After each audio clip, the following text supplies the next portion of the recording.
Mau belajar TPS UTBK 2023 versi terbaru? Ikut kelas online di GP Media aja. Kamu bisa belajar 7 subtes TPS dalam 20 kali pertemuan dengan benefit e-book, 12 kali tryout, dan masih banyak lagi. Harganya cuma 350.000 aja loh. Ayo buruan daftar dan jangan ketinggalan. Kapan lagi kamu bisa ikutan tryout UTBK gratis di GP Media kalau bukan sekarang? Ikuti syaratnya dan kirim bukti screenshot di gpmedia.id ya. Jangan sampai ketinggalan. Buat kalian yang lagi cari tryout SNMPT dan ujian mandiri untuk masuk PTN, kita punya solusinya.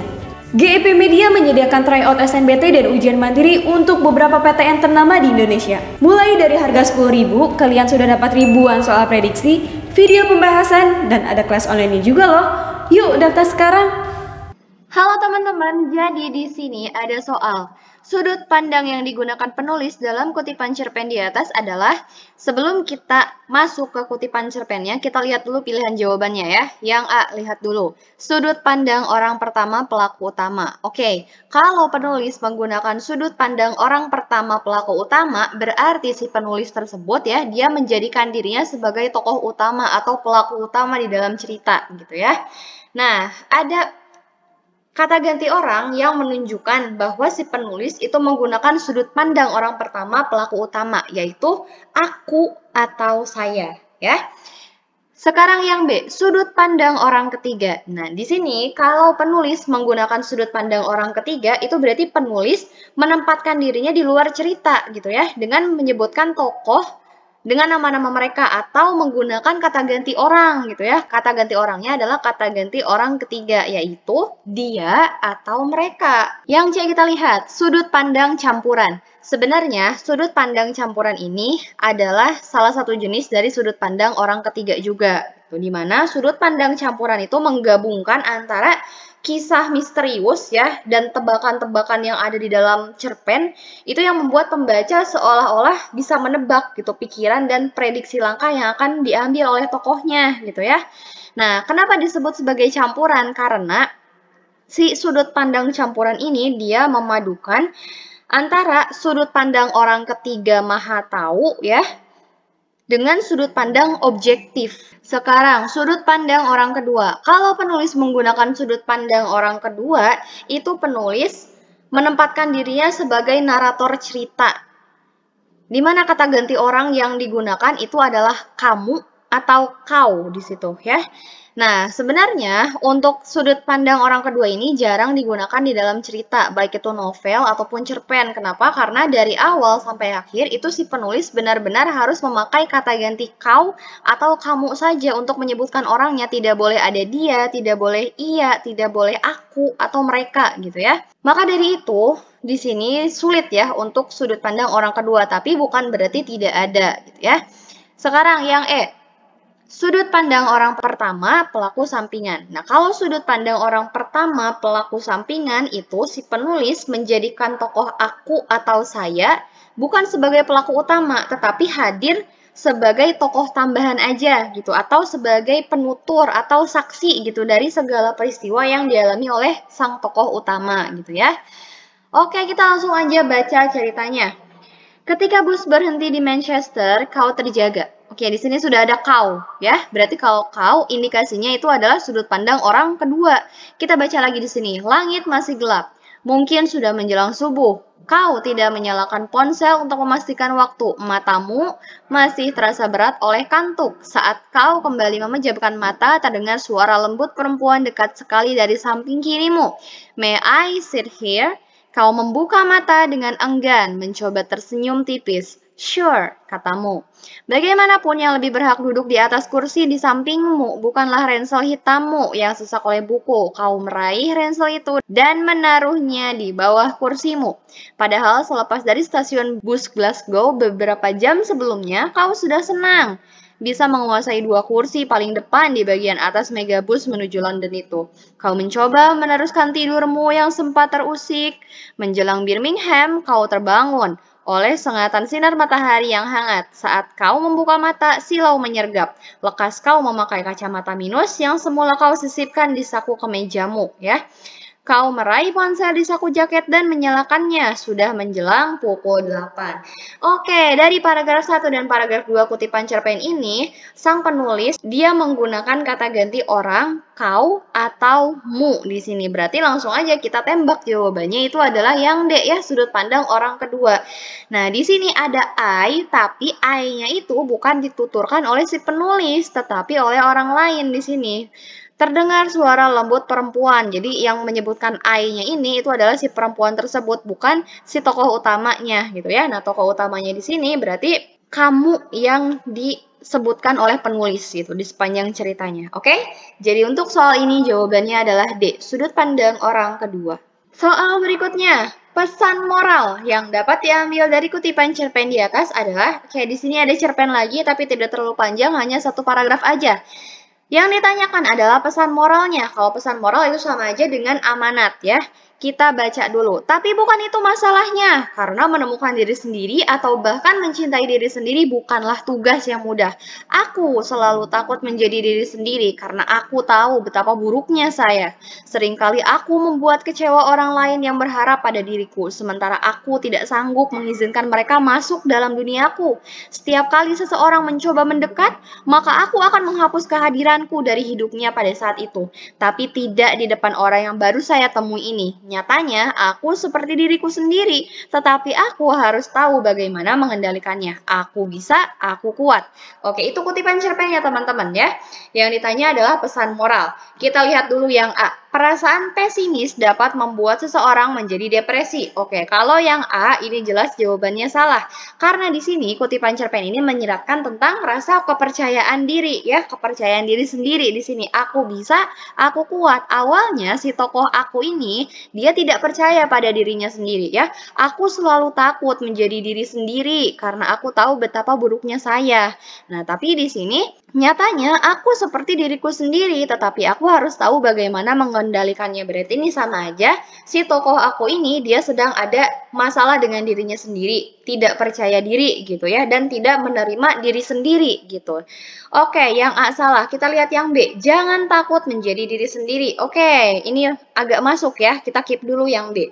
Kita lihat yang C, keburukan seseorang akan membekas seumur hidup. Oh, ini jelas salah ya, karena tidak masuk sama sekali di sini dalam ceritanya. Kita lihat yang D, nikmatilah hidup selagi bisa. Oke, ini juga salah ya, nggak ada hubungannya. Kita lihat yang E, apapun resikonya, hidup akan terus berjalan. Nah, ini juga kurang tepat. Berarti jawabannya betul yang tadi, yang B ya. Jangan takut menjadi diri sendiri ya. Di sini aku bisa, aku kuat gitu ya. Tetapi aku harus tahu bagaimana mengendalikannya.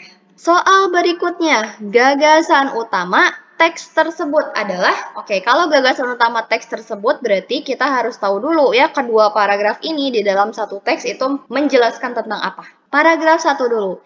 Ilmuwan, negarawan, dan masyarakat Islandia baru-baru ini memasang plakat peringatan di Gletser Okjokul yang kehilangan lapisan es dan statusnya sebagai gletser akibat pemanasan global oleh aktivitas manusia.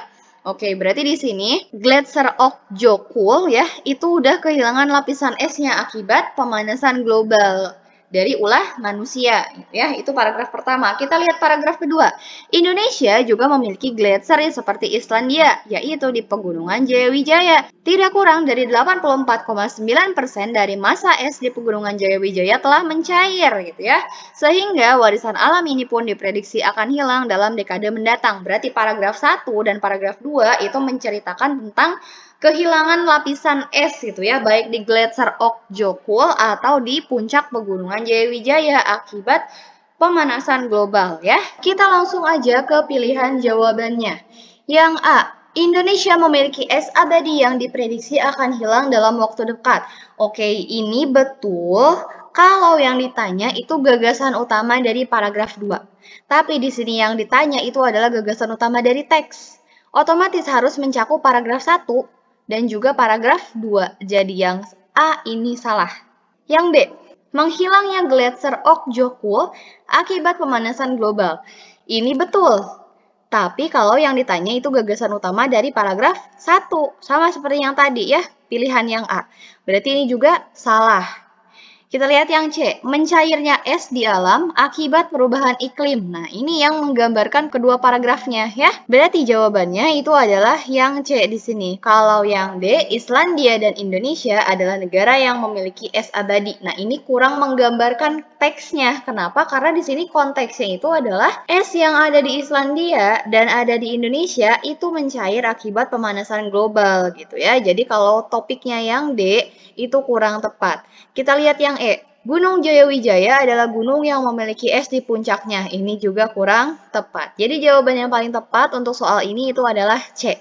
Mencairnya es di alam akibat perubahan iklim. Di soal ini yang ditanyakan itu adalah ringkasan yang paling tepat untuk bacaan tersebut.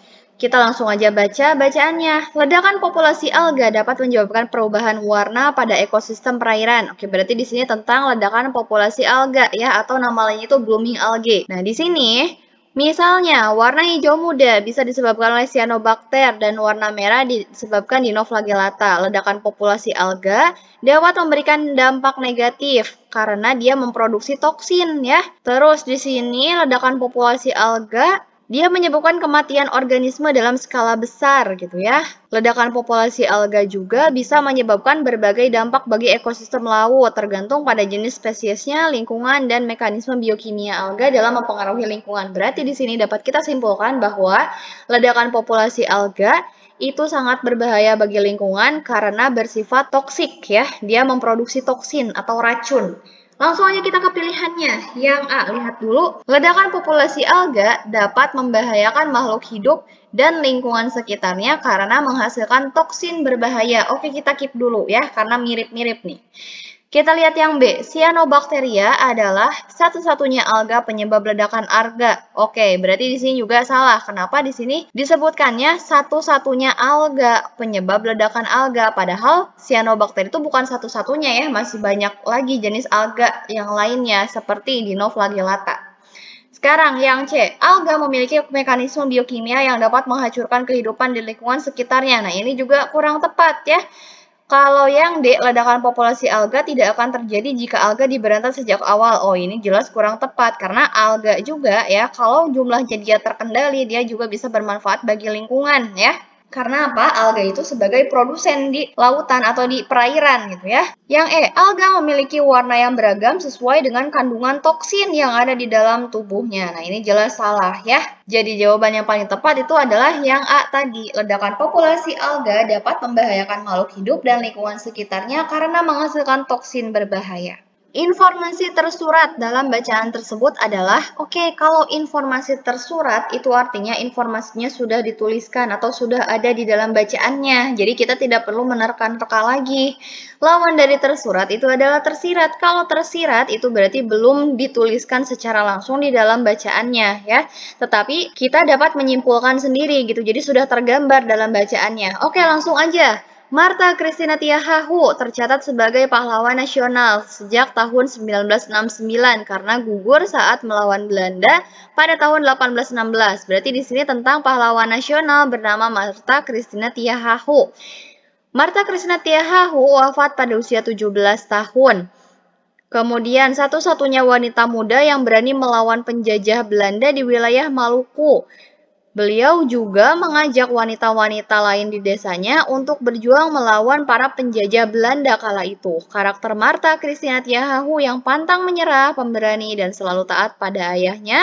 Hal itu yang membuat Martha Christina Tiahahu diberi julukan Mutiara dari Nusa Laut. Ya, berarti di sini teksnya menceritakan tentang pahlawan nasional bernama Martha Christina Tiahahu yang meninggal pada usia 17 tahun di tahun 1816 saat melawan para penjajah Belanda ya. Oke, langsung aja kita lihat yang A. Martha Christina Tiahahu meninggal pada tahun 1969 akibat penyakitnya yang tidak kunjung sembuh. Oke, ini jelas salah. Kenapa salah? Karena tahunnya.